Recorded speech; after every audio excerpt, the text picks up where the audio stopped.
Interact करूं, बातचीत करूं। भारत का गृह मंत्री रहते हुए भी जब भी बॉर्डर सिक्योरिटी फोर्स अथवा सीआरपीएफ के जवानों के बीच भी मैं जाता था, आईटीबीपी के जवानों के बीच जाता था, उस समय भी प्रायः मैं उनके साथ सीधा संवाद करता था। दिन रात देश की सुरक्षा में लगे हमारे प्रहरियों से मिलकर सचमुच मुझे बेहद सुकून होता है, अच्छी अनुभूति होती है। जब भी मैं आप सबसे मिलता हूं, स्वयं को मैं बहुत ही एनर्जेटिक महसूस करता हूं। और सबसे ज्यादा यदि कोई चीज मुझे प्रभावित करती है, गाड़ी में बैठे हुए मेजर जनरल चांदपुरिया से मैं चर्चा कर रहा था आपके अनुशासन की। जब मैं आपका अनुशासन देखता हूं तो मैं इस नतीजे पर पहुंचता हूं कि सचमुच यह अनुशासन ही आपके जीवन का संस्कार है, अनुशासन ही आपके जीवन की संस्कृति है, अनुशासन ही आपका कर्म है और अनुशासन ही आपका धर्म है। मैं इस नतीजे पर पहुंचता हूं और आप जैसे लोगों से मिलकर सचमुच मैं अपने को बहुत ही गौरवान्वित महसूस करता हूं। और स्वतंत्रता प्राप्त के बाद से मैं जानता हूं कि यह क्षेत्र कितना संवेदनशील है। हमारा पड़ोसी किस प्रकार की समय समय पर नापाक हरकतें करता रहता है, यह बताने की जरूरत नहीं है। आए दिन कुछ न कुछ दुर्घटनाएं होती रहती हैं। आतंकवादी वारदातें भी पहले बड़ी संख्या में होती थी, लेकिन अब वह नाम मात्र रह गई हैं। उसका श्रेय भी यदि किसी को जाता है तो हमारे सेना के जवानों को जाता है, हमारे सीआरपीएफ बॉर्डर सिक्योरिटी फोर्स के जवानों को और जम्मू कश्मीर पुलिस के जवानों को जाता है। सबको मैं इसके लिए बहुत ही बधाई देना चाहता हूं।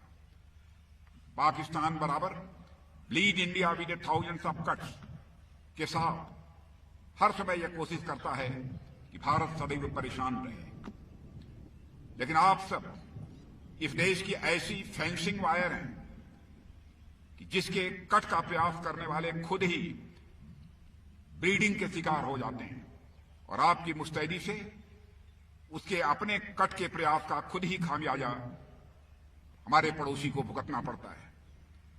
मैं दोस्तों बतलाना चाहता हूं कि आपके ऊपर देश को पूरा भरोसा है कि आप सब किसी स्तर पर भी और किसी भी स्थिति का सामना करने के लिए सदैव तैयार हैं, ऐसा देश यह मानकर चलता है।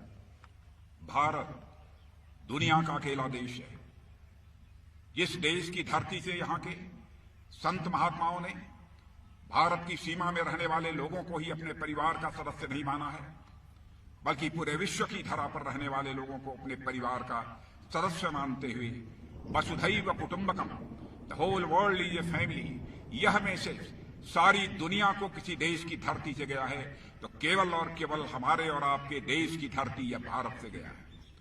स्वदेशो लोकत्रयम, यह हमारे देश के ऋषि और मनीषियों ने कहा है।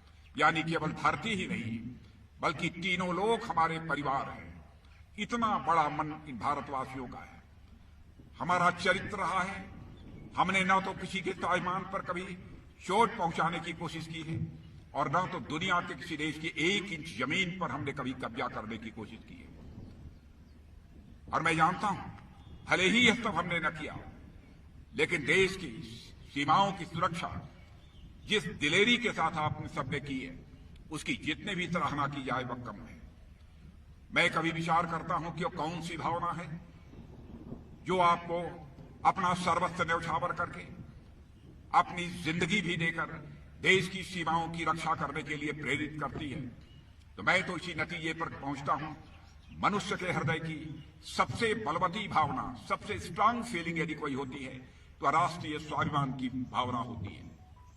यही राष्ट्रीय स्वाभिमान की भावना रही है चंद्रशेखर आजाद, सरदार भगत सिंह, खुदीराम बोस, अशफाक उल्लाह खां ने भारत माता के पैरों में पड़ी दास्ता की बेड़ियों को काटने के लिए हंसते हंसते फांसी को फंदे को चूम लिया, तब जाकर यह भारत आजाद हुआ है। अशफाक उल्लाह खां 21 साल की जवानी थी, मां कहती थी बेटा शादी कर ले, मां की बातों को टाल जाता था। लेकिन अंग्रेजों की हत्या करने के मामले में जब फांसी की सजा हुई, फांसी के तख्त पर ले आया गया, मजिस्ट्रेट ने पूछा, बोलो अशफाक उल्लाह, तुम्हारी अंतिम मुराद क्या है? जो भी तुम्हारी अंतिम मुराद होगी यह संदेश तुम्हारी मां तक पहुंचा दिया जाएगा। बहादुर अशफाक उल्लाह खां ने उसी फांसी के तख्त पर खड़े हुए यह कहा, मजिस्ट्रेट, जाकर मेरी मां तक यह संदेश पहुंचा दे कि तुम्हारा बेटा अशफाकुल्ला आज फांसी के तख्त पर खड़े होकर अपनी शादी रचाने जा रहा है, तुम्हारी मुराद पूरी करने जा रहा है। बहनों भाइयों, यही एक स्वाभिमान की भावना है जो कि देश की सीमाओं की रक्षा करने के लिए आपको प्रेरित करती है। आपको मैं जानता हूं केवल एक ही बात की चिंता रहती है, चाहे जो कुछ भी हो जाए, हमारा तिरंगा इस हिंदुस्तान की धरती पर शान से फहरना चाहिए। यही आपके जिंदगी की एक मुराद है। तभी जाकर इस सीमा तक आप संघर्ष करने का जोखिम उठा पाते हैं।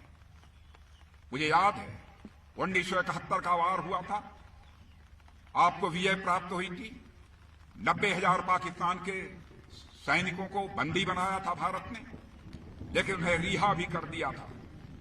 और जब कुछ प्रिजनर्स, कुछ बंदी पाकिस्तान के यहां रह गए थे, साथ बैठकर हमारे यहां सेना के जवानों को और अधिकारियों को भोजन करते हुए उन्होंने देखा, तो उन्होंने कहा कि पाकिस्तान में हमने कभी ऐसा नहीं देखा है, अधिकारी और जवान दोनों साथ बैठकर यहां पर भोजन करते हों।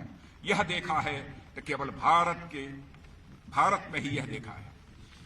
इस प्रकार का सम्मान हमारे पड़ोसी देश के जवानों को नहीं प्राप्त होता है। बहनों भाइयों, हम भी यदि भोजन करेंगे, नीचे बैठकर भी भोजन करेगा तो देश का रक्षा मंत्री और देश का प्रधानमंत्री अपने जवानों के साथ बैठकर भोजन करेगा, अलग बैठकर वह भोजन नहीं करेगा। यह है हमारा भारत।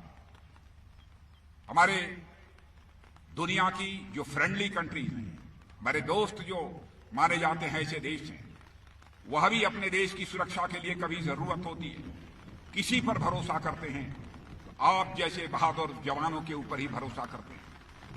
100 वर्षों का आपका इतिहास है, मुझे बताया गया है। बर्मा, जावा, सुमात्रा, इजिप्ट, फ्रांस, बहुत सारे देशों में जाकर आपने अपने शौर्य और पराक्रम का परिचय दिया है। आप तो दुश्मनों से हमारी मातृभूमि की रक्षा करते हैं। आपका दर्जा कितना बड़ा है उसको मैं शब्दों में बयान नहीं कर सकता। और आप जिस हौसले के कारण यह सीमाओं की आप रक्षा करते हैं, उस हौसले का मैं अभिनंदन करता हूं। और आप जैसे बहादुर सपूतों को जिस माता पिता ने पैदा किया है, मेरे बहादुर जवानों, उन माता पिताओं के चरणों में मैं शीश झुकाकर मैं उनका अभिनंदन करता हूं कि आप जैसे बहादुर जवानों को इस भारत की धरती पर पैदा किया है। और आज आप सबके बीच आकर सचमुच मेरा भी हौसला बढ़ा है, हौसला अफजाई मेरी हुई है और सुखद अनुभूति भी यहां पर हो रही है। इन्हीं शब्दों के साथ मैं पुनः एक बार आप सभी को अपनी शुभकामनाएं देते हुए और आपके माता पिता और सभी परिवार के सदस्यों का अभिनंदन करते हुए उनको भी अपनी शुभकामनाएं देते हुए अपना निवेदन समाप्त करता हूं। आप सबको बहुत बहुत धन्यवाद। बोलिए भारत माता की, भारत माता की, भारत माता की।